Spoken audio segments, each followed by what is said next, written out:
சிறப்பாக சேவை செய்த ரோட்டரி மாவட்டம் 3201 இன் கவர்னர் ஏகேஎஸ் சுந்தரவடிவேலுவுக்கு நன்றி சொல்லும் நிகழ்வு மற்றும் சிறப்பாக செயல்பட்ட ரோட்டரி சங்கங்களுக்கு விருது. ரோட்டரி மாவட்டம் 3201 இன் கவர்னராக பதவி வகித்த அட்வொகேட் ஏகேஎஸ் சுந்தரவடிவேலு மற்றும் அவரின் மனைவி வழக்கறிஞர் முருகாம்பாள் ஆகியோருக்கு ரோட்டரியில் சிறப்பாக சேவை செய்ததற்கு நன்றி செலுத்தும் நிகழ்வு நடைபெற்றது.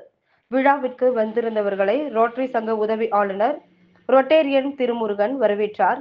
ரோட்டரி மாவட்டம் 3201 இன் கீழ் கோவை, பாலக்காடு, திரிசூர் மற்றும் எர்ணாகுளம் மாவட்ட ரோட்டரி கிளப்புகள் செயல்படுகின்றன.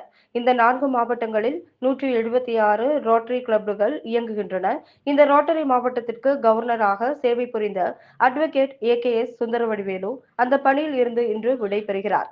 இந்த சேவை நிறைவு விழாவும் அவரின் சேவைக்கு நன்றி செலுத்தும் நிகழ்வும் நடைபெற்றது. ரோட்டரி மாவட்டம் 3201 இன் 4 ஜோன்களாக பிரிக்கப்பட்டுள்ளன. இதில் கோவை ரோட்டரி மாவட்டம் ஜோன் 1 வருகிறது. இந்த ஜோனில் மட்டும் 50 ரோட்டரி கிளப்புகள் இருக்கின்றன. இந்த 50 ரோட்டரிகள் சார்பில்தான் இந்த நன்றி செலுத்தும் நிகழ்வு நடைபெற்றது. இந்த விழாவில் சிறப்பாக செயல்பட்ட 35 ரோட்டரி சங்கங்கள், ரோட்டரி சங்க தலைவர்கள், உறுப்பினர்களுக்கு விருதுகள் வழங்கப்பட்டு கௌரவிக்கப்பட்டனர்.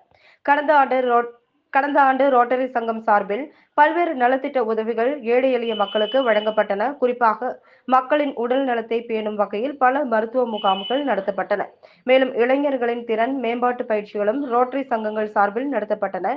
கோவை மாவட்டத்தில் உள்ள நீர்நிலைகளை மேம்படுத்தும் நோக்கில் கௌசிகா நிதியை மேம்படுத்தும் நடவடிக்கை ரோட்டரி சங்கங்கள் சார்பில் மேற்கொள்ளப்பட்டது.